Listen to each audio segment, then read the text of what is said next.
Well folks, welcome back to the workshop. Today we've got an old oddball tool. This is an old Makita that a lot of people probably didn't even know existed. But we're going to have a look at this. But this one might not be fixed. This is more of an exploratory video more than a repair, because I don't know if I can definitely repair this or if it'll definitely be worth repairing. It's old, but it ain't that old. It's only about 10 or 12 years old. But a lot of people didn't know these existed. We get a wee look at this thing. But like I say, don't know if this can definitely be fixed or not, or if it's actually going to be worth fixing. More a problem if it's worth fixing or not. But you thought Makita took their new 40 volt tools out. They're not all that new. They had this system out before. Check this out. Makita 36 volt drill. Not many people know that these were actually out. This is before the Twin 18s. So instead of the two 18 volt batteries, they had a 36 volt. A big 36 2.6 amp hour battery. Still had the wee yellow tab as well. But this one, I don't know what's wrong with it, and I don't know if it can be fixed. We're going to see what we can do with it. The problem with them is all the spares for these things are all available. You can buy all this here stuff. This thing's what? 2013, 12 years old. You can still buy all the bits for it. You can still buy the charger, but you can't get the batteries. So once these go, that's it. They're completely obsolete now, and you won't even get a copy of one anywhere. They were just too oddball a machine for anybody to make. Spurious ones. The chargers are also still available, but that thing's going to set you back around €300 to replace that charger. More than likely, not going to be worth it. But as chargers go, they're a big heavy charger. And the weight of this thing, it's a bit bigger than the 18 volt, but I suppose it would need to be. But it is just the same idea. Actually, we'll just test that as well, just in case that is the problem. We actually had these in the shop, second hand for a stage, selling them off cheap, simply because the batteries were no longer available. We'll look at this thing, see what she's like. So the drill is actually working. Just test the charger here, because that's the other thing. If this doesn't work, it ain't worth doing anything to it. We'll get a light anyway. It's wild easy to take these batteries out too, look, because they had a big spring built into the back of it for a quick release. No messing around trying to force them out. And they're a big heavy battery. Basically, the 40 volt batteries aren't going to be far off of this anyway, because that's just the way they're marketing. I would say the 40 volts are probably a 36 volt, but I can't tell for certain because I've never actually opened the 40 volt batteries yet. Well, this is working anyway. Does this one sing?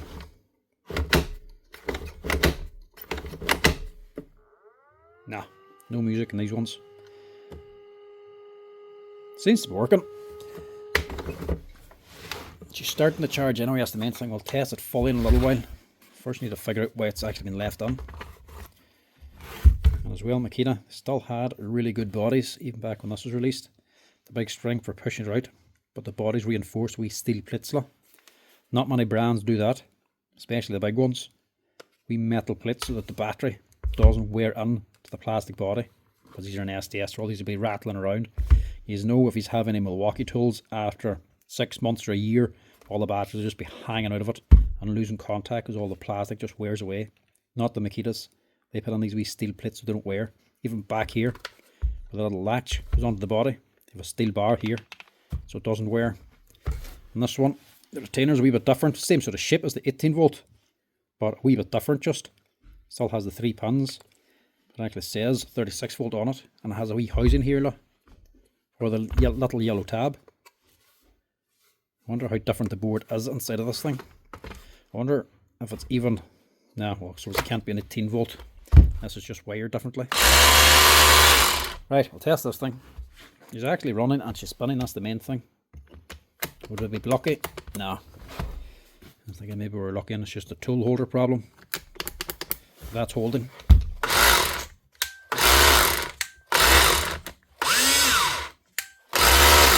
Right, give a wee test here.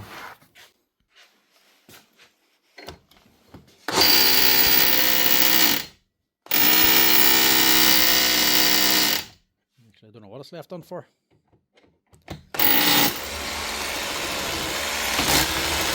Actually, that might be it.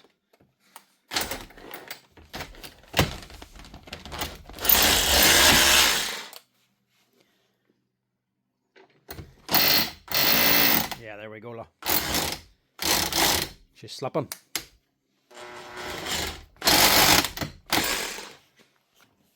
So it is drilling, she is hammering. But the chuck is slipping. Yeah, there, see? The spindle's slipping. Right, so it's actually a clutch problem. Not a motor problem, it's at least something good, not a battery problem. But I still don't know if it'll be worth fixing. Depends how bad it is. We'll get onto here and have a look. If it's just a clutch ring, well, we get a right way of replacing that. But if it's the tool holders, some of these are designed with the clutch actually half part off the tool holder assembly. If it's that, it'll be a wee bit more expensive, and I don't want to be just throwing money at this thing because you don't know how good the batteries are. This thing's 12 years old. You don't know how much use these have got. You could put 50, 60 or 100 euro into repairing this, and then a week later the battery could die on you and then you're completely scuppered. So don't want to put too much money into it, because if these go, you've no replacement. But we can at least see if this here is worth fixing, or see what the problem is. Now inside won't be much different. This will just be same standard Makita SDS drill. I would say it'll be very similar to what's there already. Let's see, that has to go around further, doesn't it? There we go. Yep. Pop that out.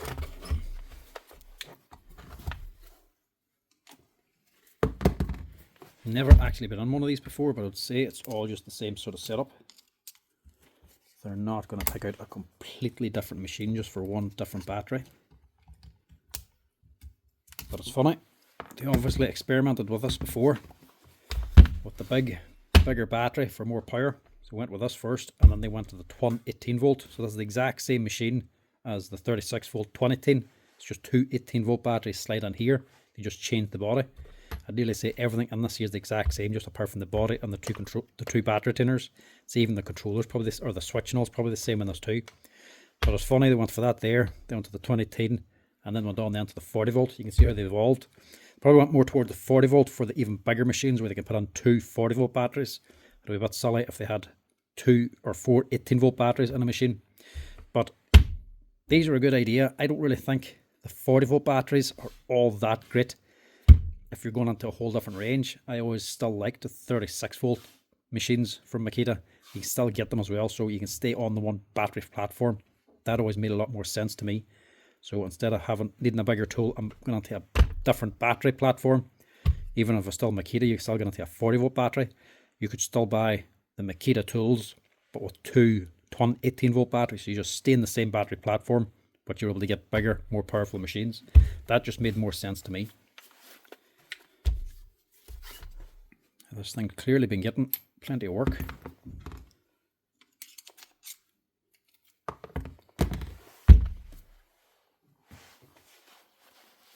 I have to give that a wee tidy up as well.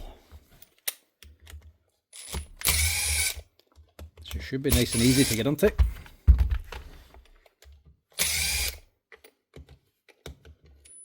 But it's because this is basically the same machine as the 2010. All the parts still be available, just apart from the batteries. I was actually surprised the charger's still available.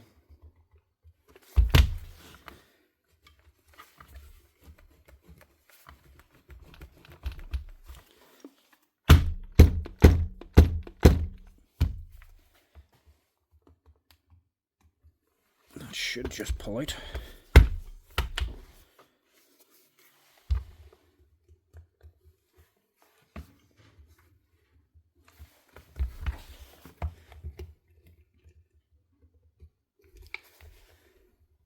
There we go.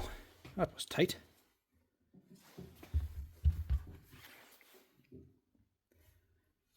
The inside actually still looks pretty good. You can still see some of the yellow grease.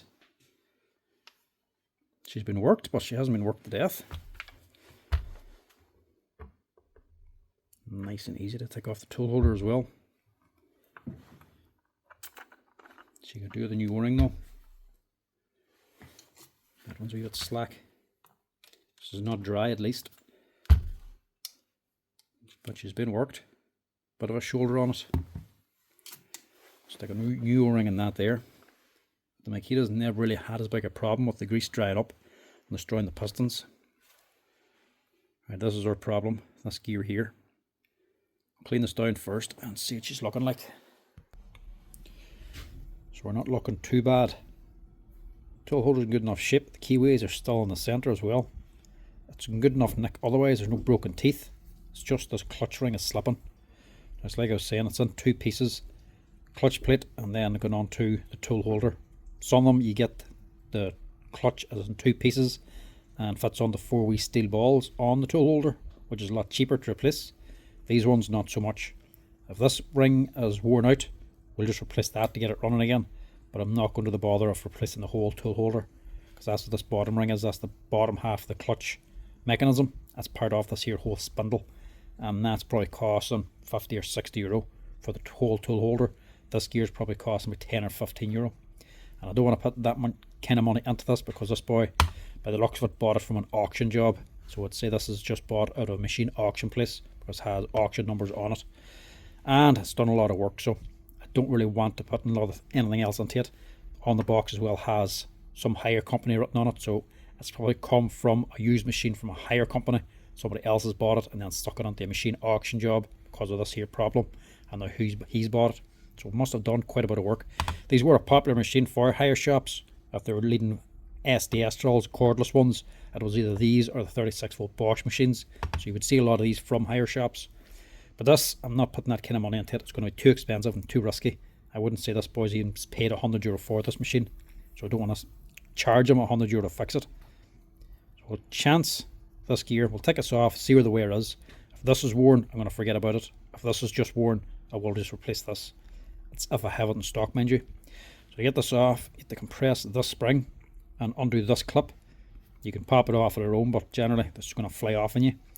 But if you do it that way, you're more inclined to actually damage that clip too. Compress it and then unclip it, means you not damage it and you can reuse it again too. To get it off, you can use a bearing press or you can use a vise. You just need something that goes over, grabs this here steel ring without touching the clip underneath. In my case, I'm going to need 2.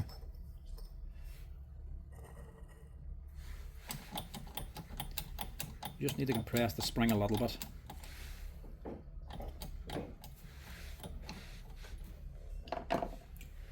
And something then to prise it out.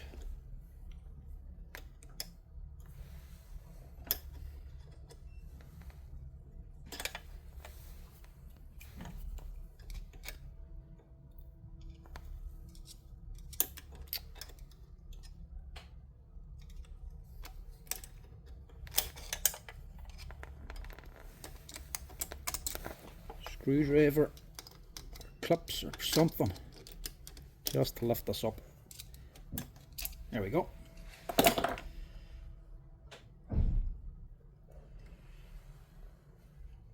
We'll just need to do the same thing again to put it back in again.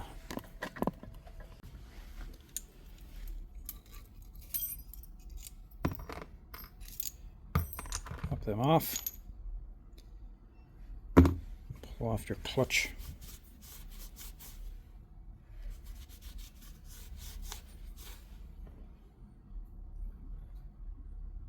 Right, so luckily this one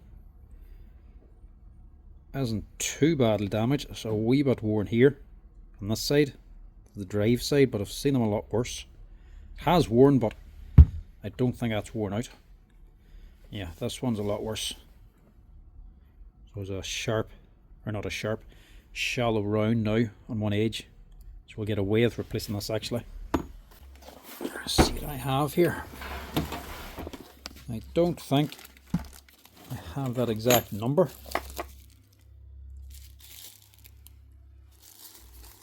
But I might have one similar. Let's say the numbers could have changed in this. No, it's not the same one I know.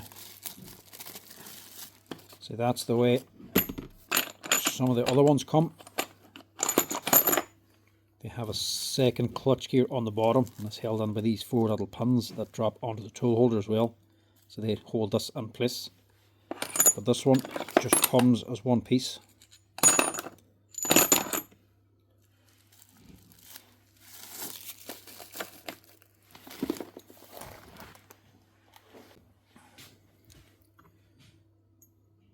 Now, would that do?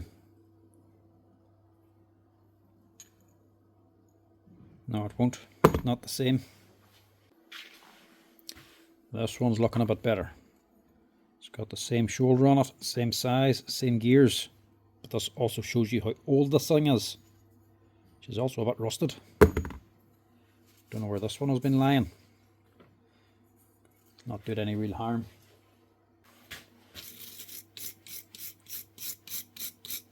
Quick wee rub and a clean in the parts washer and it'll be fine. That'll not affect the performance of it.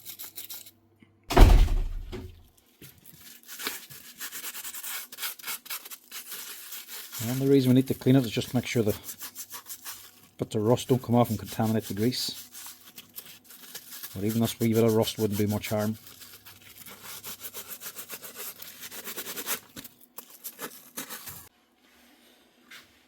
So it looks good, we'll go with that.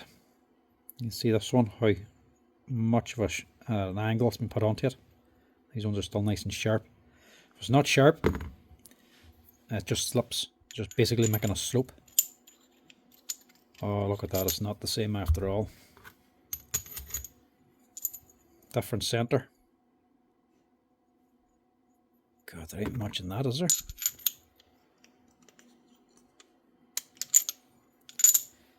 If I had a wee lathe, I could only turn that down a bit. Right, that's not going to work. We're not going to get to use that after all. Let's see what else I've got. Right, really don't feel like ordering in one single gear just to get this running. What I can do instead is use a second hand part. There's actually the exact same part of quite a few other Makita SDS drills, from corded to cordless, including the DHR202. This here 18-volt machine, which I actually have quite a few of. Scrapped off, well, two. So I'm going to see if I can use this instead.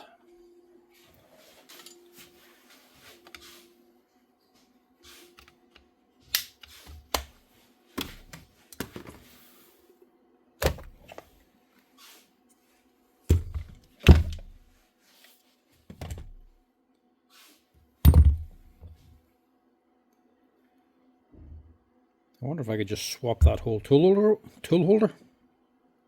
I probably could, you know. That's the exact same thing, the exact same ring on top. And this, I would say, definitely has no problem with the clutch because these 202s wouldn't be the most powerful machine in the world. They're only a brushed motor. This here one, the 36 volt, has a brushed motor as well, but it is still a 36 volt machine. It's got more power to it. These ones here, handier for lighter sort of stuff, but as you can see, can't really handle a lot of heavy stuff where the motor just eventually burns out like this one did. But it's very unlikely that it gets enough work and power to actually cause the clutch to slip that much. So I'm going to chance just putting this in. It's not like it's a different clutch, different forces on it. It's not like it's a different spring. I'll double check that on the breakdown diagram, but I'm pretty sure that should be the same. Because 18 or 36 volt, it's going to be slipping at the same torque as the torque you don't want it to actually snap your wrist at. So that's the torque it's going to be slipping at. So I'm going to chance putting that on. I'll double check the price, the part numbers, but I think that is the same. Yeah, exact same parts. Not even just the same spring, same tool holder. So that can just be a straight swap. So we can get rid of these, that, and get rid of that.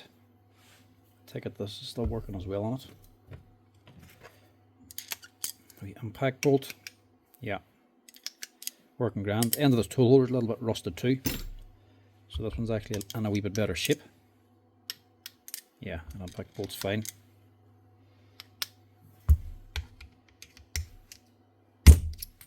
Striker's still on it though. Get rid of that too. Nice one. That'll do nicely.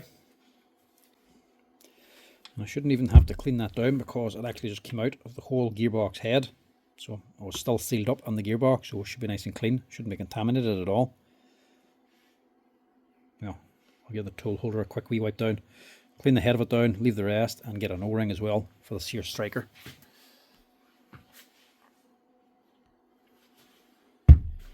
Right, one new O-ring. So this is technically the only new part this is going to get. So used parts, it's going to be a lot cheaper to fit, save the man a bit of money too, which will suit better because if it's an auction job, you'll not want to spend too much.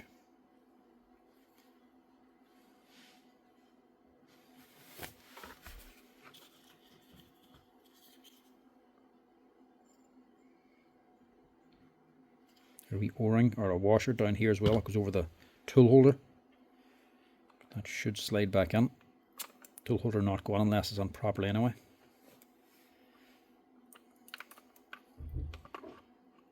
Make sure that slides on. Slide that on.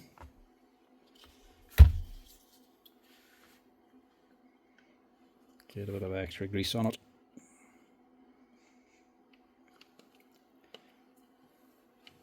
Before I put this on, I'm just going to give it a quick wee wipe down. Mainly just the front of it here. I'm going to leave the inside. Just going to give it a quick clean basically.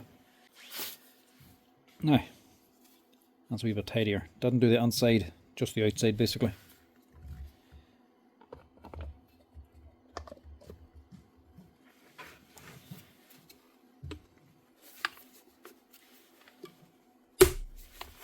It's tight because the bearing has to push back into the housing. That should be it. Keep it running for nice and cheap. Keep it as cheap as possible when it's an auction machine, because you don't know how much you paid for it and you don't know how much you wants to pay. Normally it's as little as possible. You just want the machine for cheap basically. Spend too much, to be better off just buying a new one.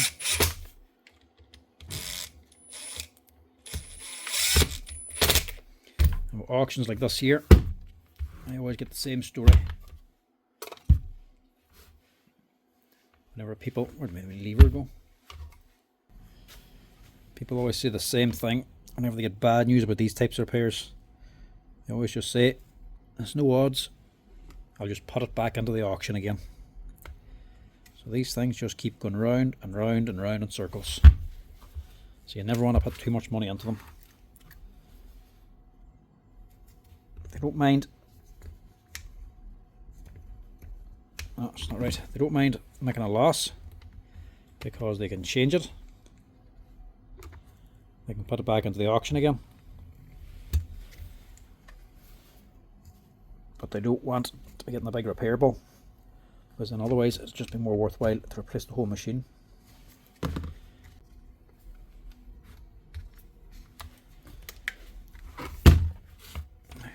Is that her? Make sure she's in the right position.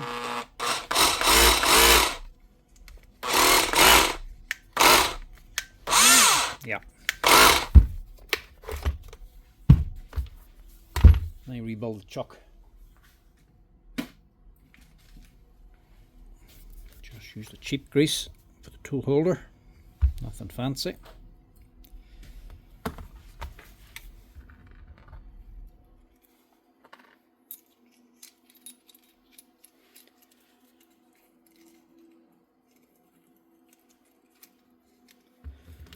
Yeah, auctions, you can get lucky sometimes. Like this man actually did get out lucky with this one. Other times not so lucky. But when they don't get lucky, they just put them back into the auction again. So you don't want to give them a big bill, because otherwise it's not like they have the machine already and it's done them work and earned them money. And they don't mind investing more on it. When they're buying it cheaper than an auction and then a bill on top of it, it's just adding on to the price. It just makes more sense to just replace than spend too much money on an auction machine. But that should be a cheap enough fix now. That should be a good enough hammer out of it as well now too. definitely an oddball machine. Never what you like to see. Use a screw. Oh, it's out of the other gearbox is what it is. Fell out of that one. That's alright. Give her a wee test here now. Make sure she's drilling and she's no longer slipping.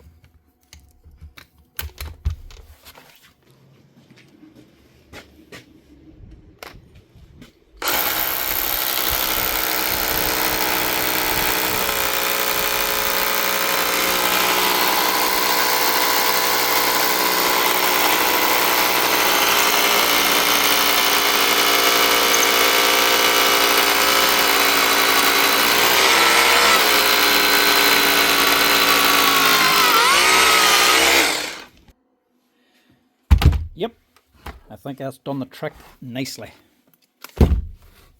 That's her up and running again and no longer slipping on the clutch, even bearing it onto the actual concrete, poured concrete out there. That's her.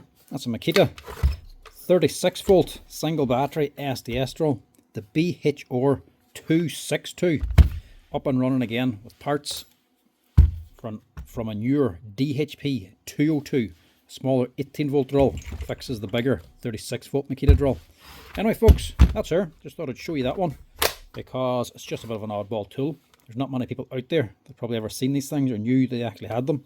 But the 36 volt one you get now actually started off as a single battery one, but it just wasn't very popular and far too expensive. These are a very expensive battery to actually buy, especially seen as the charger. Cost around €300. You can imagine how much the batteries were. That's her. Up and running again. Keep this customer happy. Might be a wee auction machine, but he's getting out lightly of this repair anyway. But anyway folks, that's it. That's how you fix up the Makita 36 volt drill if it ever starts slipping on you in clutch mode. And it's the exact same repair for several other Makita SDS drills. But till next time folks, thanks for watching. If you're liking the videos as always, make sure to give us a wee like and follow down the bottom. But till next time, I'll chat to you later. Cheers folks.